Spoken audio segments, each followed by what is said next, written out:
Good morning, blessed, but nag-grief pa tayo sa pagkapatay ni Pope Francis, Weng, and of course, Orly. Yes, Yes, sir. Father. Talaga nakakalungkot. Gusto kong tanungin kayo, Father, paano nakarating sa inyong balita at ano ang siguro unang naalala ho ninyo, lalo na ho nung siguro mga panahon na nandito ho si Pope Francis at nagkita kayo at malamang nagtawagan pa ng tukayo, Oo, Father diba? Parang Francis. Francis. Ang unang pakiramdam ko ay payag na ayaw. So parang tumatawad pa ako sa Diyos, huwag muna. Although sa tinagal-tagal niya dun sa ospital, nakakakaba na eh. Parang kaya pa kaya. At saka sinasabi palagi ng Vatican yung direct link na hindi niya sinasabi naging better health. Ang sinasabi naging stable dun sa kondisyon niya. Kaya medyo, hindi ba, mas malakas na siya ngayon. Walang ganun eh. Stability lang ang sinasabi. Nanatili siya doon sa sitwasyong yun. Kaya yun ang nakita ko. Ayoko pa.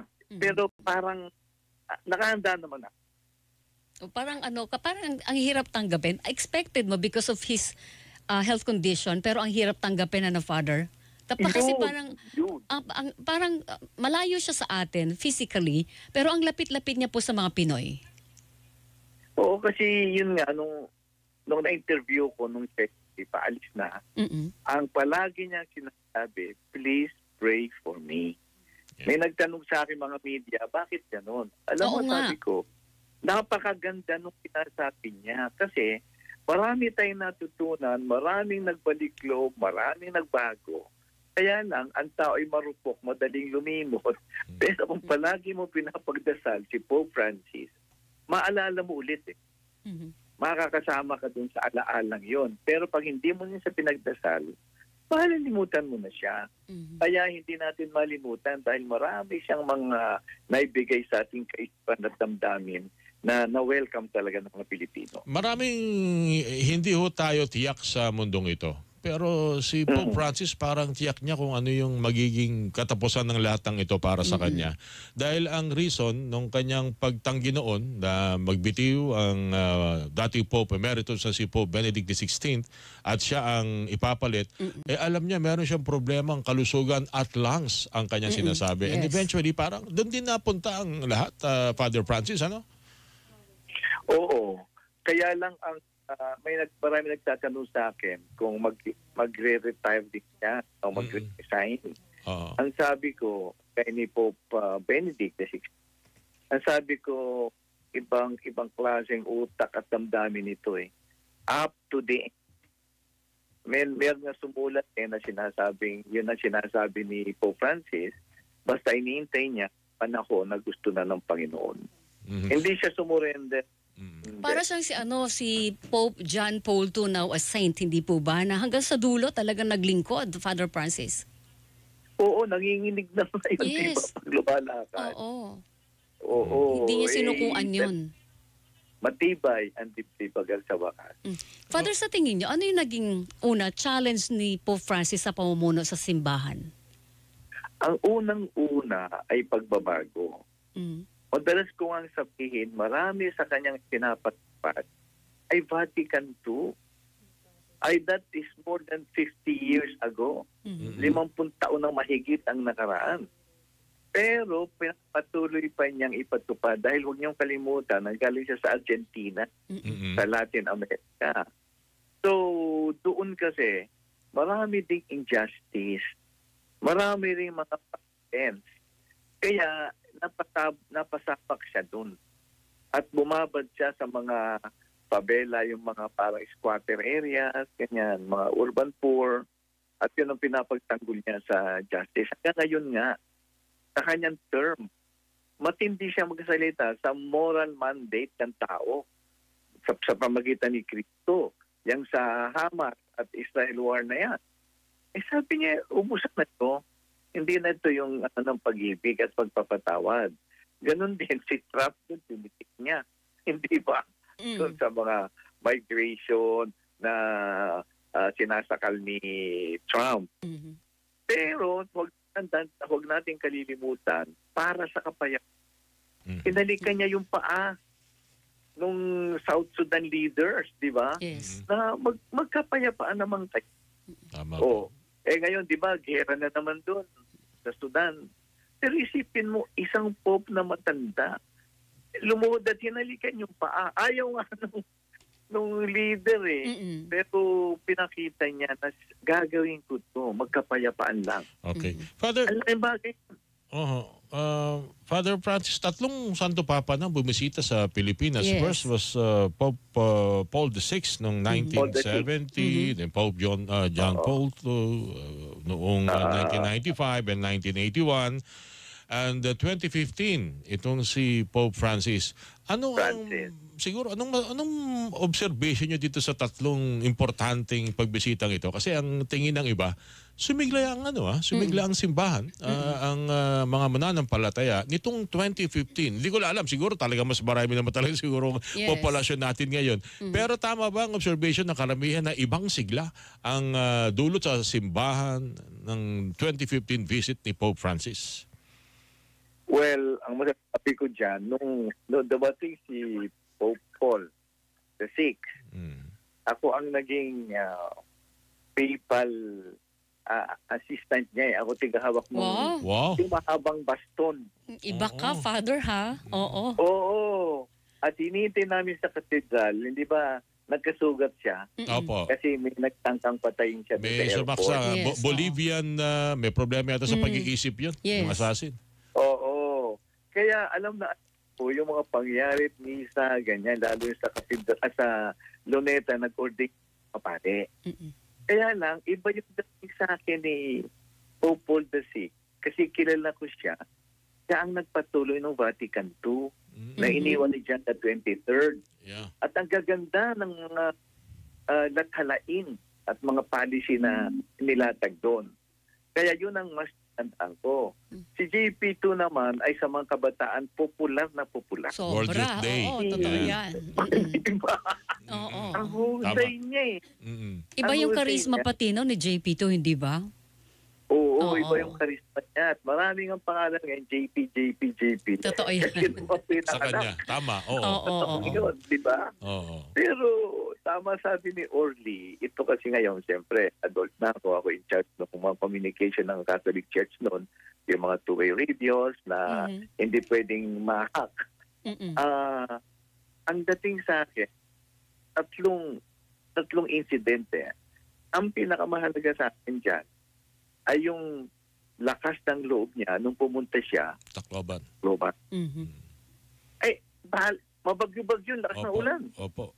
At sinabihan nga siya nung iba, kasi siyempre as spokesperson pa ako noon, na iisip ko, ano kaya ang decision? Marami nagsasabi, huwag na tuloy. Huwag your holiness. Kasi baka ma-stuck lang kayo doon. At delikado kahit naka-aeroplano. Ayaw pumayag. Basta pupunta siya. At kita naman ninyo, sa lakas ng hangin at ulan, saka nakakita ng ang daming tao pa rin. His Holiness, nakakapote.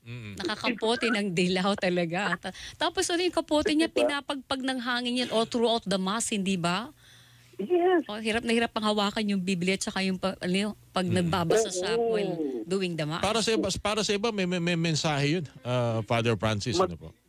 Matinding mensahe kasi yung mga biktima doon, siyempre tuwan-tuwan, nag-iiyakan. Kaya lakas ng impact sa buhay nila. And dumating din ang sa Papa. Kasi nung kami naganda nung mangyayari doon So kitang-kita ko yung marami pa doon mga patay na binaong pa lang. At ang lugar doon sa katedral na inaayos pa because of the disaster. So sabi ko, ang lakas ng loob niya para lang sa pagmamahal. Sa mercy and compassion. Sa Luneta naman, ang nakita ko doon, na kahindik-hindik na katuwa-tuwa, sa dami ng tao, hindi na makagalaw. Wala nang galawan. Doon na lahat, buti nilang umuulan, kaya hindi masyadong naalata. At marami doong mga... Ayaw mawala ng pwesto. Ayaw mawala ng pwesto doon sa siksikan ng tao. Pero hindi ka makakalabas talaga. Totoo, Father. Oo, saksi kami doon. Oh, from Oo, here diba? on. Oo. Hindi ka makakakilos parang sardinas doon Mm-mm. Pero nakita ko doon, marami nagsabi sa akin na parang may milagro. Yung gusto nila mag-collapse, nakita nila si Pope Francis, lumakas sila. Okay. Wala ako nakabalitaan doon namatay sa stroke or anything Wala. Totoo, Init ulan yun eh. May mga sakit, may mga may edad, pero hindi alintana yan. Father, Naka-wheelchair pa nga lipat lang ako, siguro maaari mangyari ito 15 to 20 days from now, yung conclave. Sabi nila, hindi ko lang alam kung ano po ang maaring perception, pananaw ng simbahan dito sa Pilipinas. Mahihirapan ba? Matatagal? Wag naman sana maulit nung 1278, yung 13th century, umabot ng 3 taon. Bago na talaga si Pope Gregory X na hindi pa yun ordained priest. Grabe na. Ang tagal eh. Oo. Tama si Orly. 3 years. Isa rin sa mabilis si Pope Francis. Wala pang isang 2 araw. days yun, 2 days. Yan. Kay Pope. Ano sa tingin nyo yung maaaring mangyari? Hindi naman siguro, alam natin mahirap. Hindi basta-basta, pero sabi nga natin, God has planned for everything. Ano ang assessment si Bang Katoliko po dito? Ang tingin ko dyan, marami ng mga bagong panukala, kagaya niyang sa eleksyon ng Papa. Merong ilang araw na pag hindi pa rin magkumuha ng 2/3 plus 1. Plus 1? Yes. Okay. Oo.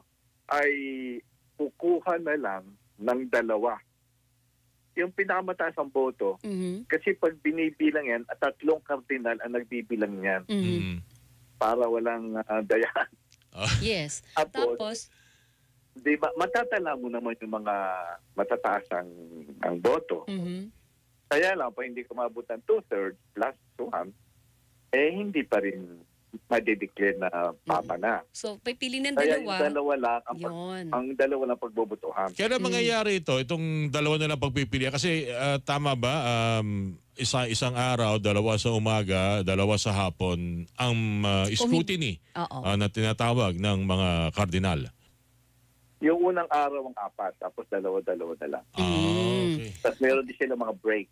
Okay. Sa conclave ba, di ba nagbobotohan among themselves, di ba? Secret balloting, di ba, Father Francis? Yes. Can they vote para sa sarili nila?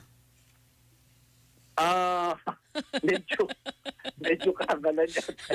Kasi nakalagay doon, may nakasulat sa papel eh, di ba? May nakasulat sa papel na parang ikaw ay nanunumpa sa harapan ng Diyos. So pag nilagay mo yung pangalan mo, Daya yun, daya. Ganun ba yun? Kasi, di ba, secret ballot eh. Magandang tanong. Oo. At saka in case of a tie, di ba? Paano yun na-resolve yung mga ganong klase ng bagay? Magandang siguro pag-aaral sa kalakaran ng simbahan, lalo doon sa conclave, di ba? And by the way, ang cardinal electors natin, di ba, Father Francis ngayon ay 135. Sila yung magbobotohan para pumili ng bagong Santo Papa. 91 ang kailangan para makuha mo yung 2/3 plus 1. Yun. Ang sabi po, Father Francis, isa sa pwedeng magmahalal o mapili bilang bagong Santo Papa ay ating cardinal, si Cardinal Tagle. Ang tinaguri ang Asian Francis. Yes, of course, 'di ba? Gaano ka bigat 'yon para sa ating mga Katoliko? Yung meron tayong chance na magkaroon ng Santo Papa na kalahi natin. If ever, dahil hindi tayo sigurado Espiritu Santo lang talaga. Yes, tama po. Sabi ko, destiny, 'di ba, Father? Oo. Oo